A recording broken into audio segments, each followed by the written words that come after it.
오늘 또 그대의 최고의 날입니다. 임은미 선교사 묵상입니다. 2023년 8월 6일 주일 최고의 날.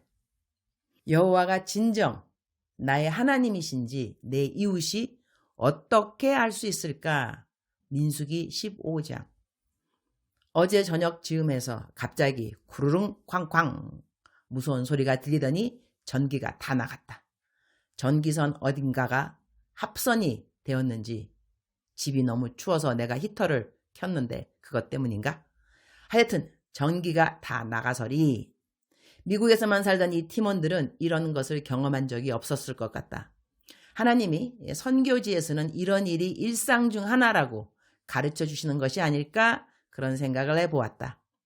나는 선교지에 살면서 고충을 말하라고 한다면 생활의 여러 면이 참 불편하다는 것이다.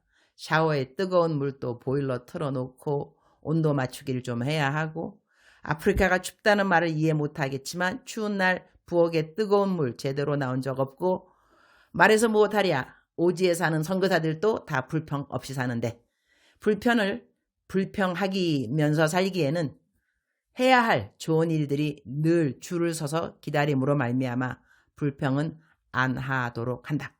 얼마 전에 제임스라고 내가 키운 8명의 아들 중 한 명이 집에 왔다. 이제는 애가 둘이고 가장이 되었는데, 이전에 내가 신학교까지 보내주었는데 중간에 자퇴했다. 이유야 있을 터인디. 며칠 전 와서 나에게 사과를 한다. 아들로 잘 키워주었지만 자기가 나에게 상처를 주고 실망을 시킨 것을 알기에 너무나 미안하다고 한다. 이전에 용서를 빌었고 내가 용서한다고 말을 해주었지만 아직도 용서받은 느낌이 없어서 요즘도 때로는 잠을 편히 못 잔다고 한다. 자기를 완전히 용서해 주었으면 좋겠다는 말을 한다.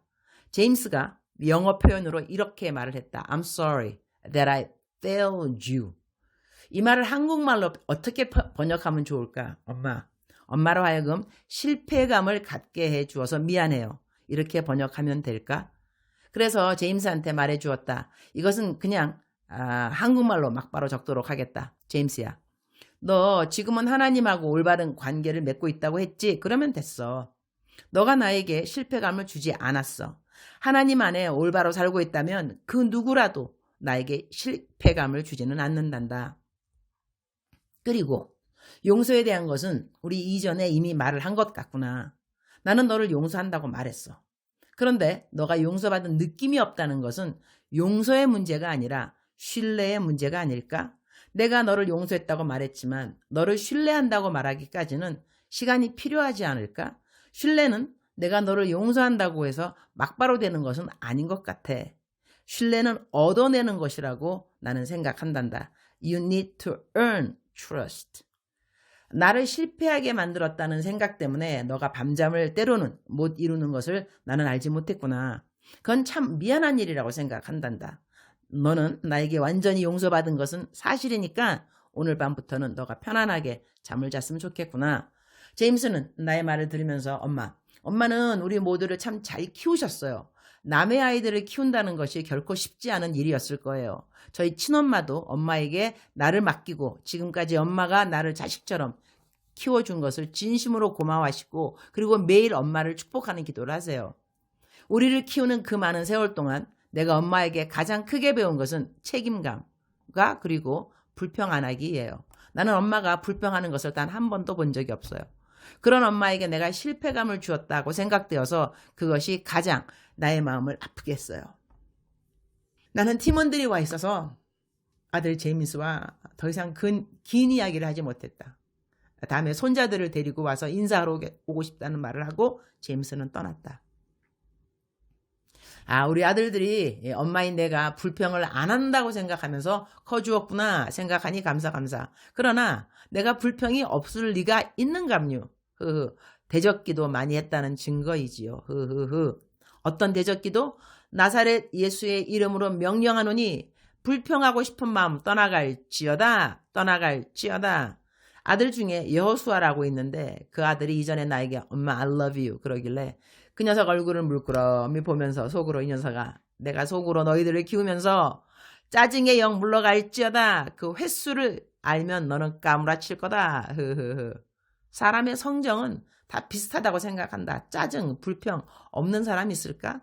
대적기도 하고 그저 감사 하면서 매일을 살아가는 그거의 삶의 지혜라고 생각한다. 그러니까 감사, 그러면서 감사, 그럴수록 감사, 그럼에도 감사, 그것까지 감사. 민수기 15장 41절. 나는 여호와 너희 하나님이라. 나는 너희 하나님이 되려고 너희를 애굽 땅에서 인도해 내었느니라. 나는 여호와 너희의 하나님이니라. I am the Lord your God who brought you out of Egypt to be your God. I am the Lord your God. 민수기에도 역시 하나님의 계명에 대한 말씀이 나오고 이 계명을 지키지 않는 자들이 어떤 벌을 받는지에 대한 이야기가 역시 나온다. 그런데 하나님이 이렇게 우리에게 율법을 주시고 그 율법을 지키라 하심은 애굽 땅에서 그들을 구하여 준 이가 바로 여호와임을 알게 해주려고 한다는 말씀이 자주 성경에 기록되어져 있다. 그렇다면 이제는 구약시대에 살지 않는 우리들은 이스라엘 백성들도 아니다. 하나님이 우리를 죄인의 자리에서 구원하여 주셔서 구약에서 행해졌던 모든 제사를 지내지 않아도 되는 우리에게 내가 너의 하나님이라 라고 알려주시고 싶어 하시고, 그렇게 우리가 여호와를 알게 된다면 우리는 율법 대신 무엇을 지키면서 살아야 하는 것일까? 우리가 무엇을 하면서 살으면 사람들은 우리가 여호와의 백성인 줄 알 수 있을까? 그 답은 신약 성경에 있다고 생각한다. 요한복음 13장 34절. 새 계명을 너희에게 주노니 서로 사랑하라. 내가 너희를 사랑한 것 같이 너희도 서로 사랑하라. 35절. 너희가 서로 사랑하면 이로써 모든 사람이 너희가 내 제자인 줄 알리라. 주님, 오늘 또 최고의 날입니다. 신약에 우리들이 지켜야 할 새 계명을 밝히 알려주셔서 감사합니다. 사랑입니다. 하나님이 원하시는 새 계명이 바로 서로를 사랑하는 것입니다.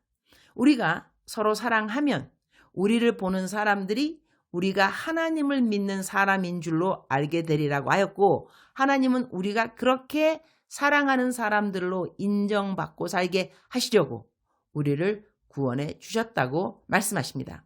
우리는 절대로 선행을 통하여 구원을 받는 것이 아니라 예수 그리스도의 십자가의 죽음이 나를 대신한 죄의 속죄인 것을 믿는 믿음이지만, 그 믿음을 갖게 되는 사람들은 누구라 하더라도 사랑하면서 살고 싶은 마음을 갖게 되어 있습니다. 사랑하기 힘든 것은 알아도 그래도 사랑하기를 힘쓰면서 살게 되어 있습니다. 선행하고 싶어지게 되어 있습니다. 그것이 구원의 열매이기 때문에 그렇습니다. 오늘 또 사랑할 수 있는 사람들이 우리 곁에 있어서 감사합니다. 아주 크게 사랑 못해도 그래도 우리는 자그마한 몸짓과 친절로 그리고 좋은 말로써 사랑을 할 수 있습니다. 오늘은 거룩한 주일, 사위 자니 목사가 설교를 하고 딸 수진이가 키스왈리로 통역을 합니다. 하나님의 은혜가 함께하는 시간 되기를 기도드리고, 예배 마치고 난 다음에는 의사이신 장상호 선교사님이 사모님과 함께 의료 사역을 해주시러 우리 교회로 오십니다. 이곳은 초음파는 검사하는 것이 비용이 참 많이 나가는데, 초음파 기계 갖고 오셔서 병원에 돈이 없어 못 가는 사람들 다 일일이 검진해 주실 장상호 선교사님 감사. 우리 팀원들 온날부터 시작해서 끼니끼니 음식으로 섬겨주신 우리 브리스가 사모님, 오늘 점심도 팀원들 다 챙겨주시고 의료사역 다 마치고 피곤해서 밥 못할 팀원들이라고 아예 저녁까지 다 만들어주신다고 하시니 이 모든 귀한 섬김을 주님 다 기억하여 주시고 두 분께 필요하신 복을 주실 것을 믿습니다. 사랑할 수 있는 이웃들을 주신 주님께 감사드립니다. 주님 사랑합니다. 주님 감사합니다. 오늘 또 우리 주님 저를 보시면서 하루 종일 기쁘시면 참 좋겠습니다. 사랑하는 그대여. 사랑하는 그대여 출석 부르고 있습니다. 대답하셔야죠. 사랑하는 그대여. 사랑하는 그대여. 오늘 또 하나님께서 그대를 불러주십니다. 어떻게? 사랑하는 내 딸아, 사랑하는 내 아들아, 이렇게 말이죠. 우리가 하나님의 자녀가 된 거 너무너무너무너무너무 감사한 일인데, 우리가 하나님의 자녀가 되었기 때문에 하나님께 있는 DNA가 우리에게 있다는 것입니다. 하나님의 DNA 무엇일까요? 그렇습니다. 하나님은 사랑이시라. 하나님은 사랑이십니다. 그 사랑 되시는 하나님의 자녀들이 우리들이니까 우리들도 사랑하면서 사는 것이 당연한 것이겠죠. 그러나 우리에게 사랑하기 힘든 이웃이 있다 없다? 그렇습니다. 있습니다. 이럴 때는 사랑하기 힘든 이웃을 굳이 먼저 사랑하려고 하는 것보다는 사랑하기 쉬운 사람들을 사랑하다 보면 사랑하기 어려운 사람들도 내가 이미 사랑하기 쉬운 사람들에게 사랑을 많이 연습했기 때문에 사랑하기 힘든 사람도 사랑할 수 있는 시간이 온다고 저는 믿습니다. 사랑하는 그대여. 사랑하고자 하는 마음이 있으십니까? 복이 있는 그대입니다. 하나님께서 그 마음을 꼭 들어서 그대가 하는 기도를 응답하여 주실 것입니다. 사랑하는 그대여, 사랑합니다. 사랑하는 그대여, 축복합니다. 오늘 또 그대의 최고의 날입니다.